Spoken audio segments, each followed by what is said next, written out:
The Miami Marlins have made it here into the heart of August here in season number 4 of the franchise, and we have got a really tough schedule this month and a really good opportunity to prove ourselves as a legit World Series contender. We face off against two of the better teams in the American League to start things off with the Texas Rangers and the Tampa Bay Rays. Then we have our final series against Atlanta of the season. They're the best team in the league. We play the Phillies twice. We play a good Red Sox team. Outside of Toronto, everybody who we're playing against is currently in the playoffs. Last episode was the trade deadline, and we were very busy. We made a number of moves, most notably acquiring Tarik Skubal from the Tigers, and we made some other switches in there, trading guys away such as Jesus Luzardo, Connor Prelup, and Anthony Santander. We added some prospects to the system, and we also brought back Yandy Diaz, along with adding well-known woman respecter Domingo Germán to the pitching staff. I think Yandy Diaz and Domingo Germán should be able to give us some veteran consistency and stability, while Tarik Skubal is going to be the best number 3 starter in all of baseball. He'll be replacing Jesus Luzardo's spot. Of course, he is now with the Los Angeles Dodgers. We're also suspending Gennaro Miller from pitching. I want him to focus on his offense, and I want to make his life a little bit easier. He is only 20 years old. So as we look at these series against the Rangers and the Rays, they're both good teams. The Rangers are a little bit better, but I think the Rays are slightly more interesting, plus the in-state rivalry, if you will. So we would end up taking 2 of 3 against the Rangers. Common Edward Cabrera masterclass in the first game, and then the last game we won 9-8. A lot of offense. As it stands now, we're 4.5 behind Atlanta, while the Phillies and Dodgers still have a ways to go in order to catch up to us as the number 1 wild card. There are some good pitching matchups in this Rays series.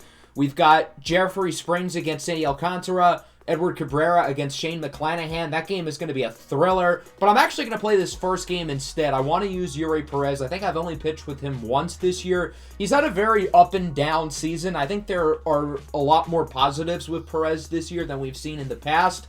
So I do want to take a look at him here. The Marlins are going to be rocking their City Connect jerseys today against the Rays. And the Marlins will also be mixing up the lineup card a little bit. Yandy Diaz leading off. No Brian De La Cruz, no Jesus Sanchez, no Gavin Lux. Quite a few guys getting the day off today. As we take a look at Eury Perez, his ERA is at 5.6. I feel like his ERA being high is just because of a few really bad starts. I feel like he hasn't been all that bad this season. His whip being at 1.4, a good representative of that. His FIP is also only right around 4. He allows an early single to Manny Margot. 2 away for Munetaka Murakami as Margot looks to steal second. He is out of there! Good throw behind the plate by Nick Fortes, part-time ball player, full-time sniper. We'll get a look at Shane Baz getting the start here for the Rays today. 4.21 ERA, 1.52 whip. Not great, not awful, kind of in the same boat as Eury Perez, just he's allowed less runs. Luis Arraez bloops that one over the glove of Murakami for a base hit into left field, and the Marlins have an early runner aboard. 2 away now for Woody Landry. He hit 2 homers in the game against Atlanta in the last episode. Flies this one into left field. It will be caught. Pretty uneventful first inning as neither team scores, both with a base runner, but nothing more. Brendan Lau up with 1 away here in the top of the second. He goes down looking on the high curveball. That's a nice pitch to hit. I don't know what he was waiting for. Randy Arozarena up with 2 away. He goes down on the low and inside 2-seamer. Eury Perez retires besides striking out 2. Another great part of Perez's game this year has been his strikeout rate, one of the better ones amongst qualified starters in all of baseball. Bo Bichette leads off the bottom half of the inning with a base hit. That'll bring up Luis Robert, who's been up and down himself when healthy this year. He'll take a walk, though, and the Marlins open up the bottom of the second with 2 base runners. 2 away now for Nick Fortes. He's gotten the average all the way up to 217. As he will weakly pop this one over to first. Should be a pretty easy play, and it will be. The Marlins get 2 base runners on, but nobody scores, and we move into the third. Dylan Carlson is up. He lines this one into right center field. That one into the gap, likely for extra bases. Carlson is aboard with a 2-out double, and the Rays have a runner in scoring position and a great opportunity to put themselves on the board. We'll see if they can do it with the leadoff man, Tommy Edman, up. Former Cardinal at second, former Cardinal at the plate. He strikes out on the fastball. 3 scoreless for Eury Perez. He looks quite good so far. as we move into the bottom of the third. The former Tampa Bay Ray, Yandy Diaz, is up. Of course, the Marlins acquired him via trade last year from the Rays, and then, of course, this year from the Padres, as he hits this one into the gap. That one looks like it'll go for a double, and the Marlins have a runner in scoring position to open up the inning. We'll see if this is finally where we can get some runs scored, as Woody Landry is up with 2 away in a favorable count. Diaz still on second, and Woody skies this one into left field. Does it have enough carry? I don't think it will. This one is going to be caught, and that'll wrap up the third. No runs for either team. Both of these young pitchers looking quite good as we move into the fourth. It's Murakami up, line to third, and it's caught! What a catch by Jacob Berry! Who said white men can't jump now? What a grab by Jacob Berry, getting up, and away to snag that ball, potentially preventing Murakami from getting a single or maybe even a double. Great defense by Berry as we go into the bottom of the fourth with 2 away. Guess who's up? It's Jacob Berry, who strikes out on the fastball. 4 scoreless innings across the board. Will it be the 5th inning where we see some runs? Brandon Lau strikes out on the low and inside curveball. Great pitch by Perez, looking to retire the side as he faces off against the young catcher, Alfredo Herrera. Full count, 2 away, pitch on its way, and this one's going to be grounded over to third. Jacob Berry will look to make the play. That's 5 scoreless innings for Yuri Perez, who has only allowed 2 hits all game. He has continued to look phenomenal for the Marlins as we move into the bottom of the 5th inning. Gennaro Miller, of course, he's no longer a two-way player for the time being, only a position player for now. He'll take a walk, and the Marlins open up the inning with a base runner. That'll bring up the catcher, Nick Fortes. He's ahead 3-1. He'll take a walk as well, looking at the well inside knuckle curve. 2 on, 1 away. Perfect opportunity to drive in some runs. Luis Ariz rips this one into left. That's going to drop. Miller will score. Fortes advances to third. It's an RBI double for Luis Ariz, and the Miami Marlins finally take a dent into the scoreboard. Boz will be removed from the game. He'll be replaced by the righty Taj Bradley, 3.46 ERA in around 110 innings. I'm not sure why he just doesn't start for them. He's having a great year as Chisholm flies this one into center field. That ball looks like it will be caught. Fortes should be able to tag up. Ariz will move over to third as well. Good throw. Fortes barely safe, but he is. It's a sacrifice fly for Jazz Chisholm, and the Marlins lead 2-0.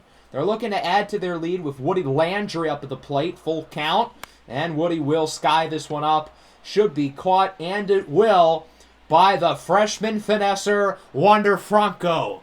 The Marlins do score 2, though, in the 5th, getting out of the shutout as we move into the 6th. Perez looking to retire the side again. He's going to face off against Tommy Edman, who's behind 1-2. Can Yuri Perez make it 6 scoreless? It looks like he will. Grounder over to first. Woody Landry tags the base. Yuri Perez is having one of the best starts of his big league career. There's no other way to put it. The guy is shoving right now, and he's not really showing signs of slowing down.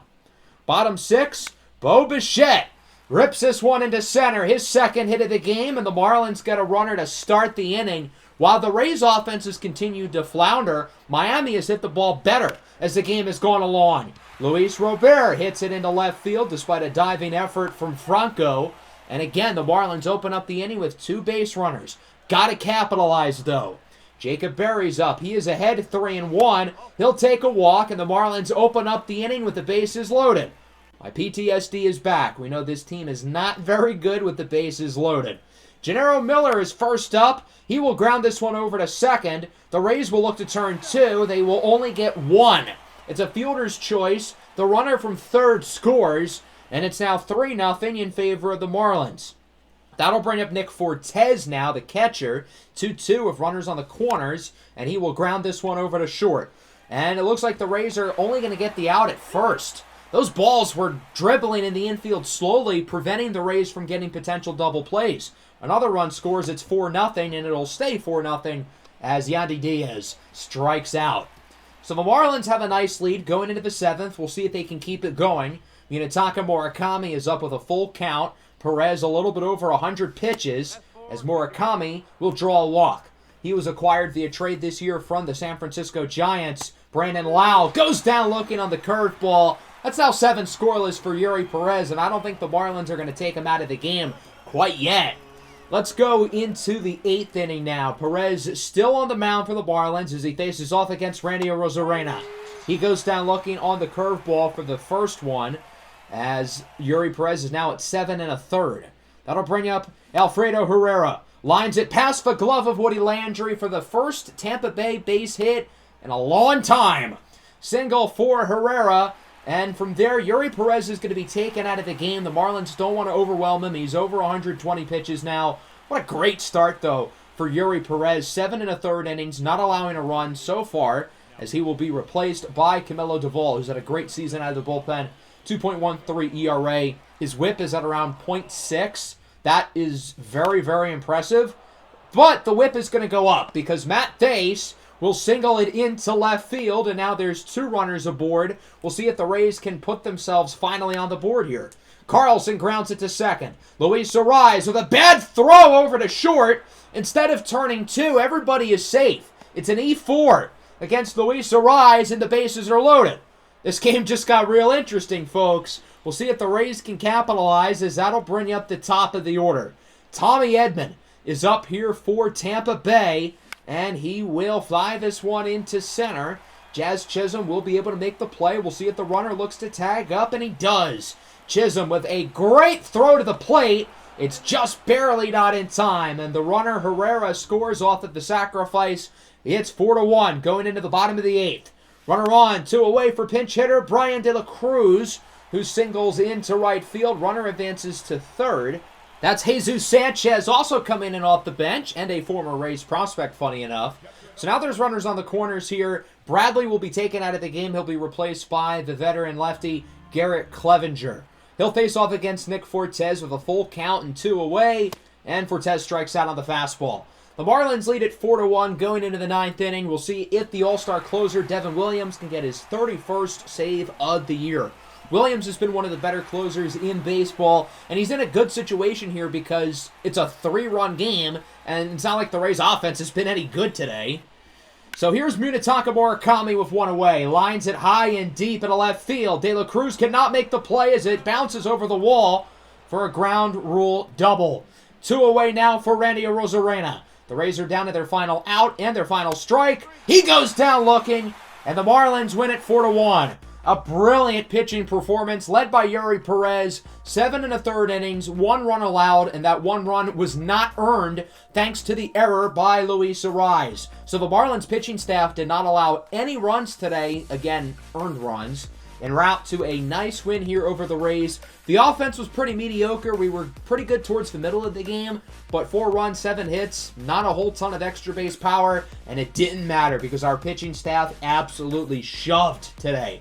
The Rays only had 2 extra base hits, and again, their pitching I thought was pretty good, but our pitching was just better. Shout out to Yuri Perez, one of his best starts of his career. Bullpen does a good job of shutting it down as well. Good win here against the Rays, and we'll see if we can win the series with our 2 best pitchers, Sandy Alcantara and Edward Cabrera, on the schedule next against 2 of their better pitchers with Springs and McClanahan. So we'll simulate through those games, bringing us to our final series of the year against Atlanta. We have won our first 3 series against the Braves as we end up splitting the 2 games against the Rays, and we're only 3 back of Atlanta. That'll set us up with our final regular season series against the Braves. We have won all 3 series against Atlanta this year, although no sweeps. And unfortunately, our streak comes to an end as we lose 2 of 3, and we lose some ground on the Braves, only by a game. At least Tarek Skubal pitched well. So now we've got a series in Toronto against a disappointing Blue Jays team. They're 55-69, and we again would only win 1. We happen to win the Edward Cabrera start, which isn't really a surprise because we win just about every Edward Cabrera start. But we did not win the other 2, so we have lost 2 consecutive series. We're losing ground on Atlanta, who swept their opponent. They're now up by 6. We're still comfortably the #1 wild card, but the Phillies have an opportunity to catch up. We play them 7 times in the next 10 days. That starts with these 2 on the road, which we split. So the rubber match will be the 3rd game of the series, which we are going to play right now. We've got a big-time pitching matchup, 2 aces as Sandy Alcantara will face off against Walker Buehler at Citizens Bank Park on a beautiful Sunday, August afternoon. We'll see if the Miami Marlins can win the series. They have lost back-to-back series against Atlanta and Toronto. Surely they cannot afford another one against a team like the Phillies, who's trying to climb and catch the Marlins in the wild card standing. So it should be an interesting one as we take a look at the lineups. Another off day for Brian De La Cruz. He happens to have off on both games today. Buehler? Yeah, it's Walker Buehler making the start for the Phils. 3.01 ERA, 1.05 whip. He, in other words, is very good and a legitimate Cy Young candidate in the NL, even though Edward Cabrera's ERA is more than a full point lower. Jazz Chisholm strikes out on the low fastball. Runner on after a Woody Landry walk. It's Bo Bichette, the 1-2. Got him on the slider. Walker Buehler strikes out 2. The Marlins leave 1 stranded as we go to the bottom of the first inning. Sandy Alcantara has not pitched like himself this year, but he hasn't been bad by any stretch. 3.53 ERA, 1.21 whip. Basically, he's been the number 2, and he's been a darn good number 2, and Edward Cabrera has been able to take the role of the ace. Here's Harper, lines it into left. Robert cannot make the play. That'll be a double. Harper thinks about 3, but he will wisely hold up, and the Phillies have a runner in scoring position with 2 away. That'll bring up the shortstop, Trey Turner, hitting .312 this year. Grounds it to short. Gavin Lux makes the play, and the Marlins make it through the first inning without too much damage done. Let's go into the second now. Jesus Sanchez is up for the Marlins. He's now hitting over .300. This ball is hit high and deep into right field. Back at the track, at the wall. It is caught! What a catch by Bryce Harper, scaling up the wall. That was not a home run robbery, but it was probably a double that Harper takes away from Sanchez. Fortes is up now. He'll strike out on the slider. 2 strong hitless innings from Walker Buehler to open things up as we go into the bottom of the second. Nick Castellanos is up for the Phils, lines it to second. Luis Ariz has a hard time making the play, and that'll go for an infield single as Castellanos is aboard here with 1 away. That'll bring up Rhys Hoskins for the Phillies now as he will take a walk, and the Phils have 2 runners aboard here. We'll see if Bryson Stott can drive them in. He lines this one into center. That's going to drop for a hit. Runner going to look to score. The throw from Jazz Chisholm is a pretty good one, but Castellanos is safe. It's an RBI single for Bryson Stott, and it's 1-0. Ho-Yu Lee grounds it to first. Landry to Lux over to Alcantara. An inning-ending 3-6-1 double play, but the Phillies are on the board off of the RBI single by Bryson Stott. Into the third now. Jacob Berry up for the Marlins. He will strike out on the fastball. Good pitch by Walker Buehler for the first out. 2 away now for Luis Ariz. Count is 1-2. He's going to weakly ground this one. Real Muta, the former Marlin, will make the play. 3 hitless innings for Walker Buehler. He has been lights out so far as we go bottom 3. Brandon Marsh goes down looking on the slider. That was a good pitch to hit down the middle of the strike zone. Maybe a little low, but he should have swung. Harper with a dribbler to the pitcher. Going to be a close play at first, and he is out of there. Good job by Sandy Alcantara to hustle to the ball and make the throw. We've got another pitcher's duel on our hands as the Phillies lead it 1-0. Top 4. Jazz Chisholm, take your base. It's ball 4 as he looks at the outside cutter. Woody Landry walked in his first at-bat, and he will walk again. So Walker Buehler walks 2 to open up the 4th. Great opportunity for the Marlins to get some runs across, but they've got to hit the ball in order to do that. That's not hitting the ball, kids. Bo Bichette goes down on the low slider. Runners on the corners now. 2 away for Jesus Sanchez, who weakly pops it up over to third. Stott is under it. He will make the catch. The Marlins open up the inning with 2 runners, and they do not score anybody.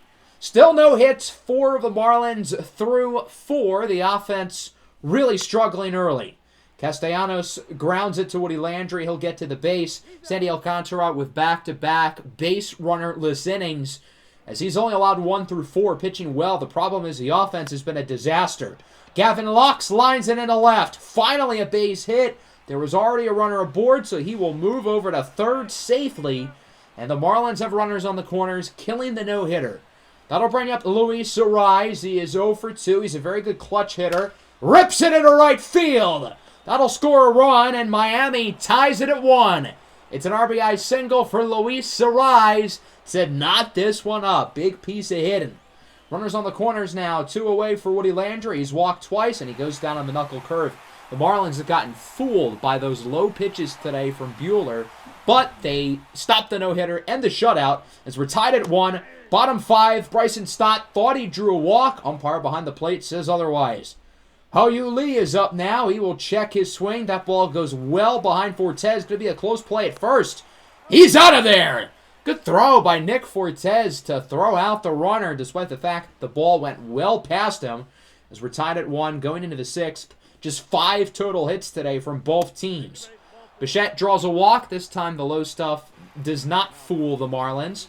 Buehler's pitch count is really high, and his control has been off all day, so he'll be replaced by Mick Abel, the former high draft pick, has an ERA at 2.87 in 15 innings of work this year. He'll face off against Luis Robert, who is ahead 3-2, and he swings and misses at the slider. The Marlins' discipline has been good today, minus those low pitches. They've been getting them all afternoon. 2 away now for Fortes. He'll take his base. That's got to be a really tough one to lay off. I'm surprised he did on a full count, but I guess it paid off.